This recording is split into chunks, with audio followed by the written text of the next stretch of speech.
We've said if you have 5 subjects and 4 of them are not working and 1 of them is, focus upon the one that is working. Create a vibration of receptive mode that lets the other 4 work. Or we've said if you've got 5 things that matter to you and 4 of them are really working well and 1 of them isn't, focus on any one of the 4 that is working well and the other one will too.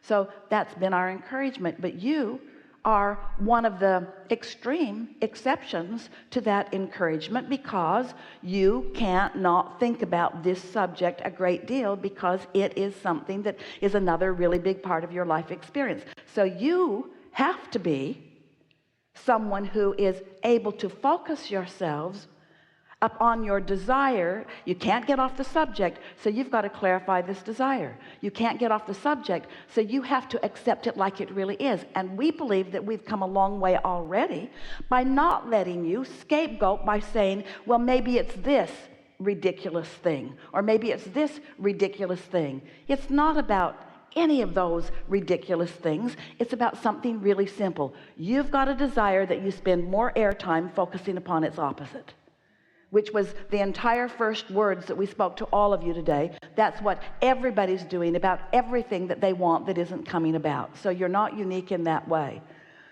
So here's some strong statements that we want to make. If your desire is strong enough, it doesn't matter what you believe, your desire will triumph. How about that? How about that? That was the best thing I've ever heard. Now let's break that down and explain why. If your desire is strong enough, that means it's gestated in the vortex. You're feeling it enough that the essence of who you are is about it more than about the beliefs that would be contradicting it. Because beliefs, unless they're activated, are dormant. So that takes us back to what you do for a living. You keep focusing upon beliefs and activating them. So you've got to make those activations about somebody else. Now this is going to be easy for you, because you said something very powerful to us. You said, I help so many people find their true love and I cannot find mine. Well, do you know why it's easier to help them? You don't have beliefs about them, so you haven't practiced resistance about them. So when you focus upon them, your desire's pure about them. So you have to find a way to put yourself in the place of one of them. Could you be one of your own clients? Sure. Just in your own mind. So if you were one of your own clients, how would you present yourself? What is it that you would like a prospective match to know about you, the true you? I'm the most loving person that I know. I'm giving and loving and joyous, and I'm nothing like I am on TV, that's for sure. Nothing. Which is a preconceived notion a lot of men have. I'm completely the opposite. I'm very beta, not alpha. Well, forgetting what anyone else might think from anything that they've seen, let's just go back to this about, tell us again who you are. I'm loving, kind, generous. So are you independent? Independent, passionate. Before you go further, so you're independent. So you really believe that you are independent? Like an independent woman that takes care of herself? Yes. Yeah. Yes. So independent, and yet the things that we ask you about what feels like are missing, it's like you sort of want somebody to stick up for you. And when we said that, you said you felt that so powerfully. So what we want to know is, can you feel the clash between these things of, I'm independent, but I want someone to lean on? Can you feel the resistance in that? So which is it? Let's choose one. I have the other one. I don't want to be independent anymore. I don't want to be independent. Well, you see, you've just come exactly to the sticking point, because you were born independent. Independent in the sense that you are coming into alignment with the energies of the universe. You're coming into alignment with a source within you. You're coming into alignment with your desires. In other words, you're not independent from power, and you're not independent from clarity, and you're not independent from source. You're not independent from that partnership. You just want that partnership to be the greatest partnership. Otherwise, every relationship that you have will break down in the process, because that is so dominant. That is who you are. That is who you all are. So when you say, I don't want to be independent anymore. I want to lean on someone. That is the biggest falsehood that you have ever tried to offer to the universe at large, because everything about you is knowing something that is different from that. So feel what's going on. You're actually saying in the matching world, I want to love you. I want you to love me, which of course everyone wants. I want our relationship to be dominant above all things, and I want to be able to lean on you when I need to. Where what you're saying from your harmonics with your inner being is, I am already engaged with the power of the universe. This is my first and foremost and most important relationship, not this. And in my alignment and in my strength, then I will have plenty to give, and there can be a reciprocal flow back and forth, but there's no need in me. And that is the big contradiction in your vibration right there. The neediness. Mm-hmm. And so let's talk about that just a little bit, because a need to be understood. Mm-hmm. And yet, have you noticed? You said something to us so important. You said, I'm not like I am on the show. Mm-mm. So the millions of people who are watching do not know who I am. Mm-hmm. I am vastly misunderstood. And that's sort of sticking in your vibrational craw a little bit. You feel like you need to explain yourself. And yet we want to tell you there are not enough words in the world. If they decided to do a show completely about who you really are, no one would watch it, because alignment is so boring. I know, be boring. Be really boring. I know that. And so rather than needing the world to understand you, or a person to understand you, or anybody to understand you, all you have to come to know is how understood you really are. And we really want you to hear this. You are so understood by your source energy, by your inner being, and what's in your vortex and what you want is so understood that you're not going to get some relationship that is less than what is understood. You have to come into vibrational alignment with what is understood about you. And so we're just going to give you some choices here. They'll be easy for you to get the idea of what we're going for. And there's really no right or wrong answer here. We'll guide you if your answer is not of benefit to you. But let's start again. Are you looking for a relationship with another person to demonstrate your autonomy, or to compensate for not having it? I hope it's to demonstrate my autonomy. I hope it's... But isn't that the best thing that you've ever heard us say? Yes. Yes, that's awesome. Are you wanting to demonstrate your autonomy? Yes. Or compensate for not having it? No. How often are you looking for someone to shore you up when everything about who you really are does not want you to look for something that isn't needed, and even more, doesn't want you to need it, you see? So is that why the men come to me who are so needy? Like I'm their mother. I don't want to be anyone's mother anymore. Because they're coming to the vibrational essence of what you're emanating. You don't mean to do it, but oh, isn't it nice that your inner being isn't letting that work out? Mm-hmm. Makes a lot of sense now.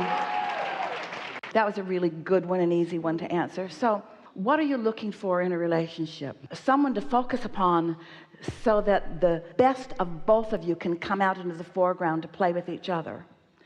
Or someone who will see in you something that you can't find in yourself. No, I think I just want someone to play with. I'm not making it complicated. For sure. But of course, for sure, you want a mutual, playful partner who doesn't need your flattery in order to be in alignment, and you don't need his flattery in order to be in alignment. You're both just so in alignment that you just can't stop gushing over each other. Mm-hmm. Yes. But you're not gushing over each other to buoy each other up or to compensate for some lack or void that either one of you feel. You're doing it because it's just what two turned in, tapped in, turned on people do. You just keep milking it and milking it and milking it and milking it, and just talking about how good life is, not to make it better, but because you're acknowledging how good it is. Yes. Oh. State of appreciation. Oh. Perfect. Yeah. So, do you believe that this relationship has been gestating? Yes. Well, this is something where it happened. Well, the first gentleman that came up, sometimes when I'm here, I fall asleep and I'll doze. And I saw me kissing a guy. And last night I was listening to you before I came, And I had a dream that I was with the guy. So I felt like I was summoning signs of land, like it was on its way. Once something's manifested in your dream state that feels lovely like that felt in your dream state, it means that you are on the vibrational beat of it. Once it's manifesting in your dream state, that means that those are thoughts turning to things. It's thoughts turning to things in your dream state, but it's still part of the evidence of the evolution of the thoughts turning to things. So that's a really good thing. We just have a few more questions for you just to shore this up altogether. Feel how much better you feel? I feel so much lighter. Oh my God. The minute I walk in here, and when, every night before I go to bed, I either play your meditation, which I'm obsessed with, and I play, you on YouTube or some of my CDs. And every time I've had a bad day, I could cry. You always put me in the most amazing, wonderful state. So thank you. We are knowing that, but blah, blah, blah, blah, blah. I'm just wanting you to know that. Because what we're wanting to point out is you were not as you are now when you first sat down. Just listening to it isn't enough. It isn't enough to listen to someone else who's in alignment. It's better than listening to someone who isn't in alignment, but it isn't enough. What is enough is this process of recognizing that your inner being knows it and that you must find thoughts that give you the resonant feeling of alignment. And so just watch the stories that you tell. It doesn't matter what you're doing in your work, but when you sit down, let's back up because this is important to you. You can't ignore this. You have to hit it head on because your desire is strong and your everyday work is holding you in a vibration that is not really serving you. So when you have an opportunity, it's important for you to focus upon this in a way that you really feel energy move. And you felt it here today. So let's talk about what you felt. You felt us help you to identify who your inner being is and how your inner being really feels. And then as we began talking, we wouldn't let you say things or add momentum to things that didn't give you resonance about that. That's the work. To catch yourself, basically. To catch yourself and not allow the momentum to get going. So it's first thing in the morning that works best, or anytime you can, but first thing in the morning, because while you sleep, your momentum subsides. And when you first wake up, then that's when you want to turn your attention toward what you want. And just getting out there a little bit ahead of it, what you're going to start noticing is, as you feel satisfaction in your singularity, then everything in the world begins to yield to you. Every subject that matters begins to yield to you. But when you feel lack on any one subject, especially a subject that matters so much, then you just block it as fast as you call it, you see. I know, because when I do money, it's so easy. And then if things don't flow in money, I just go, who cares? Another deal will come. Another deal will come. And they always come. I just happen to be able to take that vibration till today to that place. So where you stand now, as you've come down this road and as it's manifesting, now you're able to focus upon the manifested and keep it going. And humans like that. You like to be able to focus upon conditions that please you and keep those positive things going. And we understand why you would like that. We like that for you. But if it makes you, therefore, someone who focuses upon conditions wanted and unwanted, then it bites you. Do you hear the distinction that we're getting at? And you can't be someone who's focused upon these positive conditions and therefore it is enhancing your point of attraction, and also someone who's focusing upon these negative conditions. And so you have to be able to pick and choose. You have to be able to say, I can't go there about that. Did you see how abruptly we encouraged you to not make those statements that don't resonate with what's in your vortex? So that's really going to be your work. Stop telling those stories that don't have anything to do with what's going on. The other day, there was someone who came to the hot seat, beautiful man. His beautiful wife was in the audience, and his conversation was about wanting to conceive. They had conceived and had a miscarriage, and they wanted to know what we saw in their vortex. And we said, there are kids in your vortex. But even in doing that, we created a condition that he could then focus upon that made him feel better. There is a beautiful marriage in your vortex. Oh, it's there. And what we want you to do is enjoy your becoming to meet it. Enjoy your becoming. Don't feel the absence of it. Enjoy your becoming to meet it, you see. Really good conversation. You're the best. Thank you. Yeah.